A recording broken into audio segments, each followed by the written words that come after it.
আজকে আমরা ল্যাঙ্গুয়েজের ইংলিশ ল্যাঙ্গুয়েজের গ্রামারের টেন্সের ক্লাস করব। টেন্সের অ্যাডভান্স বোঝাটাই মূল লক্ষ্য আজকে আমাদের।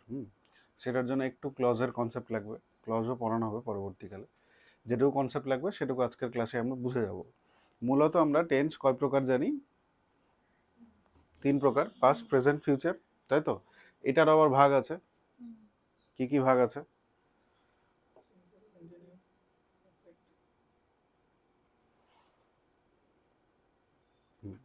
প্রত্যেকটার একটা সিম্পল ফর্ম হয়, একটা কন্টিনিউয়াস ফর্ম হয়, একটা পারফেক্ট ফর্ম হয়, আর একটা কি হয়? পারফেক্ট কন্টিনিউয়াস ফর্ম হয়। কোনটা কি? সিম্পল মানে হ্যাবিট যেখানে বোঝায় সেটা নর্মালি হচ্ছে। কন্টিনিউয়াস মানে যেটা এই মুহূর্তে হচ্ছে, পাস্টে বুঝলে পাস্টে হচ্ছিল এরকম কোনো ঘটনা, ফিউচারে বুঝলে ফিউচারে হবে মানে হতে থাকবে এরকম একটা ঘটনা।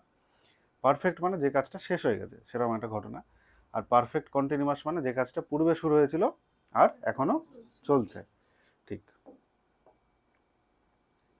তো প্রথমে প্রেজেন্টটা দেখি, প্রেজেন্টটা বুঝে গেলেই পরপরগুলো আমরা করে নিতে পারবো। সিম্পল প্রেজেন্টের ফর্মুলা কি? প্রথমে আমাদের সাবজেক্ট লাগবে, তারপরে ভার্বের ফার্স্ট ফর্ম। ভার্বের 3টে ফর্ম হয়, ফার্স্ট, সেকেন্ড, থার্ড। পাস্ট মানে প্রেজেন্ট, পাস্ট, পাস্ট পার্টিসিপল। আর তারপরে আমাদের কি? অবজেক্ট, তাই তো?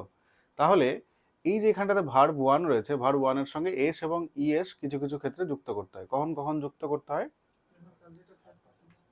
যখন থার্ড পার্সন সিঙ্গুলার নাম্বার থাকে তখনই আমরা ভার্বে এস বা ইএস যুক্ত করি। বাকি ফার্স্ট পার্সন সেকেন্ড পার্সন থাকলে এস বা ইএস কিন্তু আমরা যুক্ত করি না, তাই তো? থার্ড পার্সন সিঙ্গুলার নাম্বারের এক্সাম্পল হি, সি, যে কোনো নাম, তাই তো? তো দেখো এখানে বলেছে দ্য আর্থ, এটা কি আমাদের ফার্স্ট পার্সন, সেকেন্ড পার্সন না থার্ড পার্সন? থার্ড পার্সন, আর এটা সিঙ্গুলার, তাই না? একটাই জিনিসকে বোঝাচ্ছে, আর্থকে বোঝাচ্ছে। দ্য আর্থ রিভলভস, দেখো রিভলভের সঙ্গে কি যুক্ত হয়েছে আমাদের? এস যুক্ত হয়েছে, রিভলভ, ভি, রিভলভের সঙ্গে এস যুক্ত হয়েছে, তারপরে এটা হচ্ছে আমাদের অবজেক্ট। তাহলে এটা সিম্পল প্রেজেন্টে আছে, প্রতিনিয়ত ঘটছে এরকম একটা ঘটনা। প্রেজেন্ট কন্টিনিউয়াস মানে যে ঘটনাটা চলছে এই মুহূর্তে, সেটার ফর্ম কি? সাবজেক্ট, তারপরে আমাদেরকে এম ইজ আর এই ভার্বের সাহায্য নিতে হয়। এবার এম ইজ আর এর মধ্যেও পার্থক্য আছে। কখন এম আমরা ইউজ করি? এম কখন ইউজ করি? শুধুমাত্র আয়ের ক্ষেত্রে।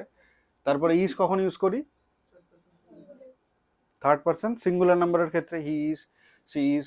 আর কখন ইউজ করি? যখন আমার প্লুরাল ফর্মগুলো আনতে হয় তখন আমি আর ইউজ করি। আর তারপর আমাকে কি যোগ করতে হবে? ভার্ব ওয়ানের সঙ্গে আমাকে আইএনজি যুক্ত করতে হবে, আর শেষে হচ্ছে অবজেক্ট। যেমন সি, এটা কি আমাদের থার্ড পার্সন সিঙ্গুলার নাম্বার, সেক্ষেত্রে আমরা কি যোগ করব? ইজ। সি ইজ, ভার্ব, তারপর আইএনজি, তারপরে অবজেক্ট। ঠিক আছে? মানে সে এই মুহূর্তে মেকানিক্সটা পড়ছে, ঠিক তো? এবার প্রেজেন্ট পারফেক্টে কি করবো আমরা? প্রেজেন্ট পারফেক্টে বললাম একটা ঘটনা যেটা পারফেক্টলি শেষ হয়ে গেছে, সেই ঘটনাটাকে ডিসক্রাইব করার জন্য আমরা কার হেল্প নিই? প্রেজেন্ট পারফেক্টে। তাহলে এখানে আমরা কিভাবে লিখবো? সাবজেক্ট, তারপরে হ্যাজ বা হ্যাভ, তারপরে ভার্বের থার্ড ফর্ম। ভার্বের কোন ফর্ম? থার্ড ফর্ম, তার সঙ্গে অবজেক্ট।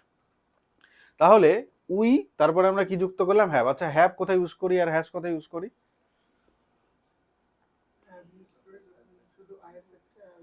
আয়ের ক্ষেত্রে আর প্লুরালের ক্ষেত্রে হ্যাভ ইউজ করি, বাকিদের ক্ষেত্রে আমরা হ্যাজ ইউজ করি। একদম পারফেক্ট।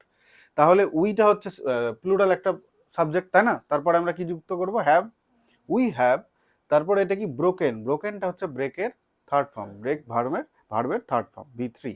Broken the protocol. আমরা একটা কি করেছি? প্রোটোকল ভেঙে ফেলেছি, জাস্ট একটু আগেই ভেঙে ফেলেছি। এরকম ঘটনা হচ্ছে পাস্ট পারফেক্ট, এক্ষুনি হয়েছে ঘটনাটা, তারপরে আমি বলছি। হলো? এবার হচ্ছে পারফেক্ট প্রেজেন্ট পারফেক্ট কন্টিনিউয়াস, মানে এই ঘটনাটা কিছুক্ষণ আগে শুরু হয়েছে, সেখানে আমাকে টাইম ফ্রেম উল্লেখ করতে হবে যে কতক্ষণ আগে শুরু হয়েছে এবং এখনো চলছে, ঠিক তো? এটার জন্য আমরা কি করি? সাবজেক্ট, তারপরে হ্যাজ, হ্যাভ, তারপরে দেখো বি ভার্বের এটা কোন ফর্ম? বি ভার্বের থার্ড ফর্ম। কন্টিনিউয়াসের জন্য আমাদেরকে ভি এর সঙ্গে আইএনজি যুক্ত করতেই হবে, ভি ওয়ান এর সঙ্গে আইএনজি যুক্ত করতে হবে। সেক্ষেত্রে কিন্তু ভি3 এর সঙ্গে আমরা আইএনজি যুক্ত করতে পারি না।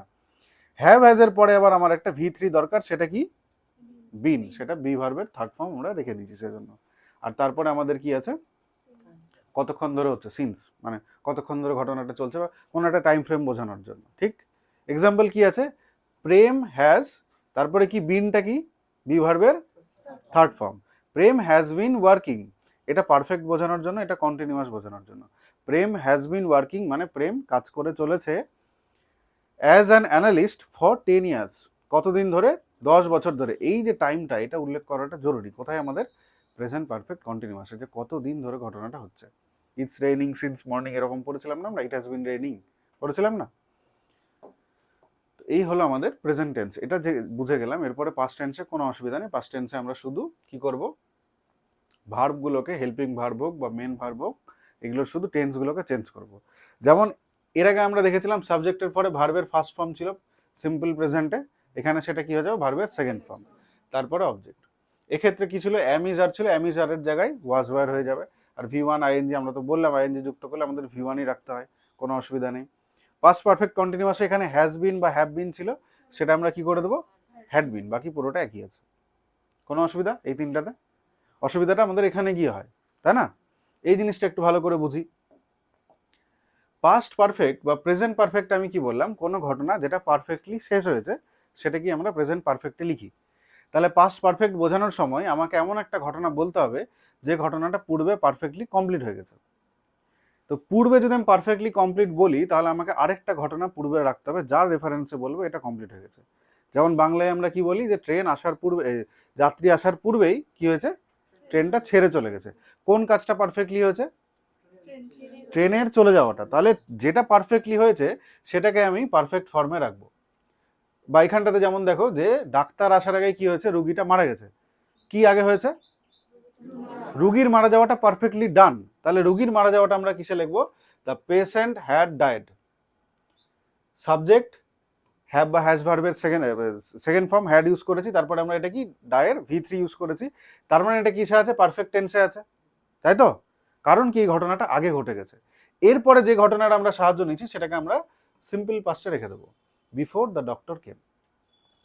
তাহলে যে ঘটনাটা পারফেক্টলি শেষ, সেই ঘটনাটা সবসময় কিসে হবে, কোন টেন্সে হবে, পাস্ট পারফেক্ট টেন্সে। আর যার রেসপেক্টে আমরা ওই ঘটনাটাকে বলছি সেটাকে আমরা সিম্পল পাস্টে রেখে দেবো, তাই না? তাহলে ওটা বলো ইংলিশে, যেটা আমরা বাংলায় যেটা বললাম, যে ট্রেন আসার পূর্বেই, সরি, যাত্রীরা আসার পরে, যাত্রীরা আসার আগে ট্রেনটা ছেড়ে চলে গেছিল, এটার কি হবে আমাদের ট্রান্সলেশনটা? হ্যাঁ, দ্য ট্রেন হ্যাড, যেহেতু পাস্ট পারফেক্ট পড়ছি আমরা, তাই তো, the train had left station. আচ্ছা, একটু ভালো ইংলিশ লেখার একটা উপায় আছে, বারবার আমরা দা ইউজ করবো না। ছোটবেলায় পড়েছি the train had left the station, দা দা দা দা, করবো না ওটা। যখন বলবো তখন আমরা এটা অ্যাপ্লাই করবো, বেশি দা ইউজ করবো না। আমাদের কিন্তু এটা পড়ার জন্য হয়েছে, ওইভাবে পড়ানো হয়েছে বলে, ঠিক আছে? তো the train had left station before passengers came. যখন দরকার তখন তো আমি ইউজ করবোই দা। প্যাসেঞ্জার সেটা কি হয়ে যাবে, কেম হয়ে যাবে, তাই না? কারণ এটা সিম্পল পাস্টে আছে, তাই তো? সাবজেক্ট তারপরে ভি2। আর আগেরটা আমরা কি করলাম, যেটা ট্রেন চলে গেল, হ্যাড লেফট মানে হ্যাভ বা হ্যাজ ভার্বের সেকেন্ড ফর্ম, আর তার সঙ্গে লিভের আমরা কোন ফর্ম ইউজ করলাম, এটা কিন্তু third form, past participle form, past participle. বোঝা গেল? মনে পড়লো তো সব? আশা করি আর প্রবলেম হবে না। ফিউচারও সহজ, যেখানটাতে আমরা, এখানটাতে অ্যামিজার ইউজ অ্যামিজার তো ইউজ করতাম না, মানে ভি1 ইউজ করতাম, ভি1 এর সঙ্গে এসিএস যুক্ত করতাম, সেই জায়গাটাতে আমরা কি করব, শ্যাল বা উইল ইউজ করবো, আর ভি1টাই রেখে দেবো, এর সঙ্গে এসিএস যুক্ত হয় না, কারণ ভবিষ্যতের কথা বলা হচ্ছে। আচ্ছা, এখানটাতে আমরা কি করব, উইল বা শ্যালের পরে আমরা বি ভার্ব আনবো। কারণ কি, আমার এখানটাতে ভি প্লাস আইএনজি হচ্ছে, শ্যালের পরে ডাইরেক্ট ভি প্লাস আইএনজি আমরা করতে পারছি না, সেজন্য আমরা কি একটা আনছি, বি ভার্ব আনছি। এক্ষেত্রে উইল শ্যাল হ্যাভ হয়ে যাবে, যেখানটাতে শুধুমাত্র হ্যাভ ছিল সেখানটাতে উইল শ্যাল যুক্ত করব, বাকি সব একই আছে। আর এখানটাতে আমরা কি করব, উইল শ্যাল হ্যাভের পরে কি যুক্ত করব, বিন যুক্ত করব, বাকি সব একই আছে। পরিষ্কার একদম, কোনো সমস্যা নেই। এই ছিল টেন্সের আমাদের বেসিক ক্লাস। এবার আমরা একটু অ্যাডভান্সে ঢুকবো, যেটা আমার মূল টার্গেট। কিছু কিছু ভাব হয়, মানে অ্যাকচুয়ালিতে তোমাদের যদি আমাদের বলে যে এরর স্পট করতে, তো নর্মালি আমরা যদি যেভাবে গ্রামার পড়ে এসেছি সেইভাবে যদি এরর স্পট করার চেষ্টা করি, তখন কিন্তু ভুল হয়ে যায়, ধরতে পারি না, মনে হয় এটা ঠিকই আছে, কোনো একটা পার্সপেক্টিভ থেকে মনে হয় যে এটা ঠিক আছে। সেটার জন্য কয়েকটা জিনিস আমাদের একটু মনে রাখতে হবে। দুটো ভার্বের কথা আমি বলছি, যেমন সি আর মিট, এই ধরনের ভাব কি করে, আইএনজি ফর্মকে অ্যাভয়েড করার চেষ্টা করে নর্মালি। এইটা, আচ্ছা, আমাদের দুটো জিনিস পড়ানো হয়েছিল, সিমেন্টিক্স আর সিনট্যাক্স, মনে পড়ছে?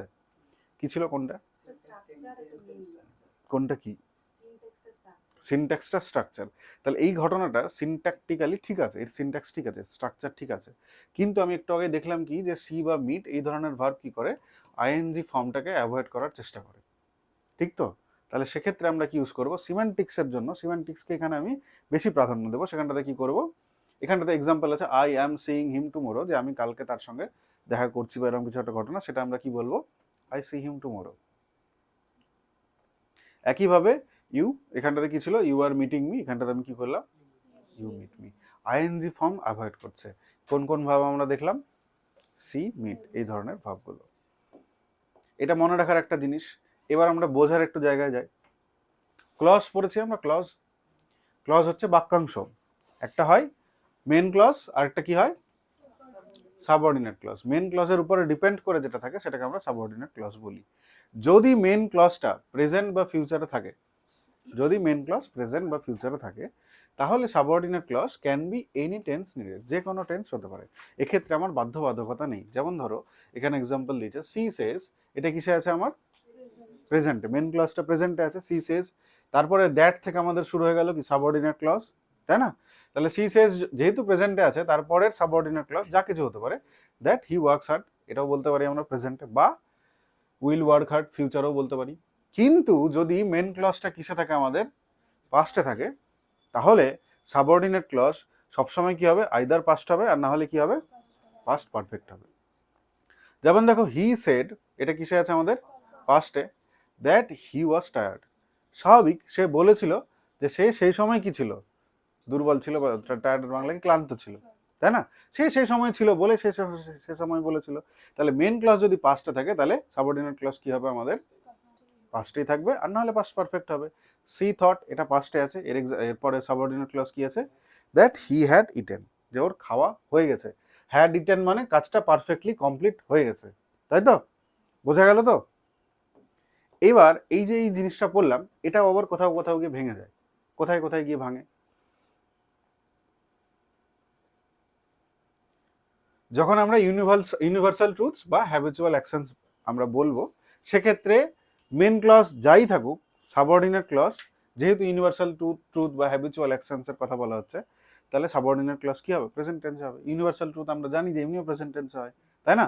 যেমন দ্য টিচার টোল্ড আস, সেটা তো পাস্টে আছে, কিন্তু তারপরের যে ঘটনাটা সেটা তো সবসময় প্রেজেন্টেই হয়, দ্যাট ওয়াটার বয়েলস অ্যাট 100°C।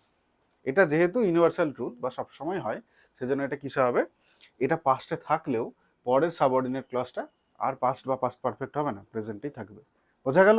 নিয়ম জানছি, নিয়ম ভাঙছি, এভাবেই কিন্তু ভুলগুলো ধরতে হয়। আমি এক্ষুনি আসবো ভুলে, তোমাদের ধরানোর চেষ্টা করবো পারছো কিনা। আর যদি কোথাও কম্প্যারিজনস থাকে, সেক্ষেত্রেও আবার ব্যতিক্রম আছে। সেক্ষেত্রে ব্যতিক্রমটা কি, comparisons allow any logical tense to follow regardless the main clause. Main clause যাই হোক, পাস্ট প্রেজেন্ট ফিউচার যাই হোক, যার সঙ্গে কম্পেয়ার করছি, সেক্ষেত্রে আমার মানে আমার ওই লাইনটার মানের জন্য আমি যে কোনো সেখানটাতে সাবঅর্ডিনেট ক্লজ যে কোনো টেন্সে রাখতে পারি। যেমন এখানে এক্সাম্পল দিয়েছে হি লাভস ইউ, এটা কিসে আছে, প্রেজেন্টে, more than he loved me, তাই তো? এটা পাস্টে চলে আসলো। বোঝা গেল? ওকে, চলো এই লাইনটা পড়তে হবে আমাদের। হ্যাঁ, এই লাইনটা পড়ে তোমরা একটু দেখো কোথায় কি ভুল আছে। We were living in Pune since 1997 and now it has become our hometown. ভুল আছে না ঠিক আছে, কোথায় ভুল আছে সেটা বের করতে হবে।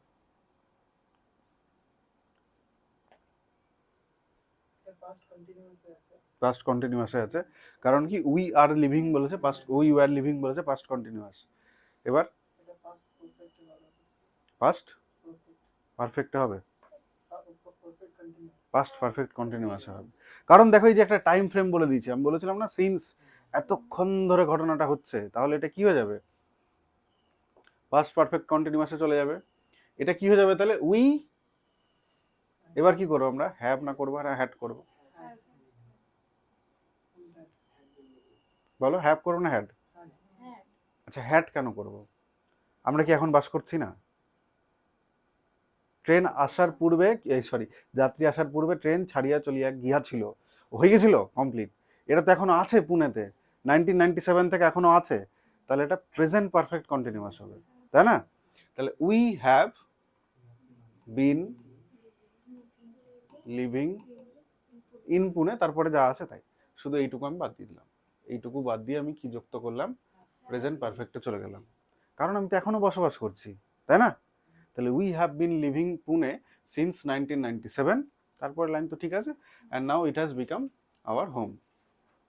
ঠিক আছে? কেন ঠিক আছে? কারণ এটা কিসে আছে হ্যাশটা? তো প্রেজেন্ট ফর্ম। এটা যদি প্রেজেন্ট হয় তোমরা ওখানটাতে পাস্ট করছিলে কেন? তাই না? বোঝা গেল? পরিষ্কার? চলো এই লাইনটা দেখো তো, এখানে কোথায় কি ভুল আছে?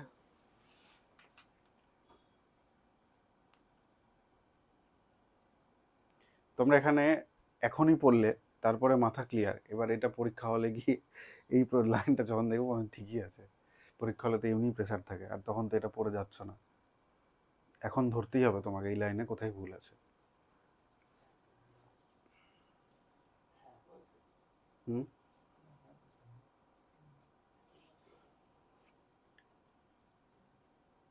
হুম বলো কি হবে? হ্যাড অলরেডি বিন লেফট কেন হবে? হ্যাড অলরেডি লেফট, হ্যাঁ বিন হবে না, ঠিক ঠিক। বিন তো আইএনজির জন্য আমরা যুক্ত করি, তাই না? চলো, এই ঘটনাটা কিসে আছে আমাদের? সিম্পল পাস্টে আছে। তাহলে পরেরটা কোনো মতেই তো আমার প্রেজেন্টে থাকতে পারে না। তো এখানটাতে আমি প্রেজেন্ট ইউজ করে ফেলেছি, তাই না? আচ্ছা, এবার এই দুটোর মধ্যে কোন ঘটনাটা আগে হয়েছে? বন্ধুদের চলে যাওয়াটা। তাহলে এটা আমি কিসে করব? His friends had already, past পারফেক্টে করব, অলরেডি লেফট, তাই তো? এটার বদলে আমি এটা ইউজ করব। বাকি তো আমার ঠিকই আছে। যখন রাকেশ অ্যারাইভ করেছিল তখন এসে দেখেছিল যে ওর বন্ধুরা চলে গেছে, ওর বন্ধুদের চলে যাওয়াটা পারফেক্টলি কমপ্লিট হয়ে গেছে। তাহলে রাকেশের চলে আসাটা যদি পাস্টে থাকে, তাহলে এটা কিসে হবে? পাস্ট পারফেক্ট হবে। একটা পাস্টের সঙ্গে আরেকটার পাস্টের আমরা ঘটনাকে কম্পেয়ার করছি, যেখানে আমরা দেখাচ্ছি এই ঘটনাটা কমপ্লিট হয়ে গেছে আর এই ঘটনাটা তারপরে হয়েছে, তাই তো? বোঝা গেল? কোনো সমস্যা নেই তো? ওকে, তাহলে নেক্সট স্টেপটা ধরি। বলো।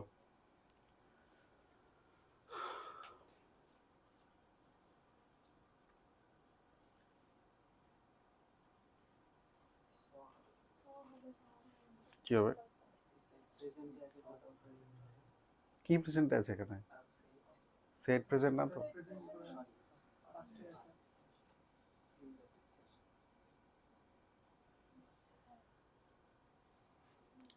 ছোট ছোট ছোট ছোট জিনিস আছে আমার পড়ানোর মধ্যেই কিন্তু আছে এটা। ভাগগুলো বুঝতে হবে যে আমরা কখন কোন টেন্স ইউজ করি। ছোটবেলায় আমরা ওই ফর্ম সবাই পড়েছি, ধরাটা জরুরি। দেখবে অ্যানালিসিস, দেখবে তোমরা অ্যানালিসিস দেখো, আমি কিছু বলবো না, অ্যানালিসিস দেখে বুঝতে পারছো কিনা দেখো।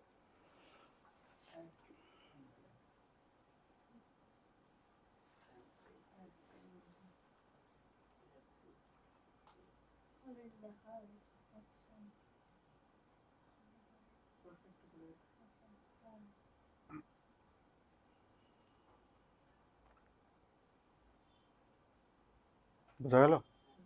কোনো প্রবলেম? জাস্ট কিছুক্ষণ আগে হয়েছে, তাই না? তাহলে ওটা আমি পারফেক্টলি কমপ্লিট করব। হি সয়ের জায়গায় আমরা কি ইউজ করব? হি সয়ের জায়গায় আমরা ইউজ করব হি হ্যাড সিন। জাস্ট তো দেখেছে, দেখে নিয়ে কথাটা বলছে, তাই না? বুঝতে পারলে তো? তো পরীক্ষা হলে এটা ধরতে পারা যেত, পারা যেত না, সেটার জন্যই প্র্যাকটিস। এই ছিল আজকে তোমাদের টেন্সের ক্লাস। টেন্সের ক্লাস বেশি নেই, এখানটাতে একটু রিকাপের জন্য আছে, এগুলো আর দ্বিতীয়বার করে বলার নেই। তোমাদের ম্যাটেরিয়াল আছে, ম্যাটেরিয়াল ভালো করে দেখবে। ইংলিশ ল্যাঙ্গুয়েজের কিন্তু পরীক্ষা হবে, ইংলিশ ল্যাঙ্গুয়েজ অনেকদিন আমাদের পড়াও হয়নি, পড়া হবে, তারপরে পরীক্ষা হবে।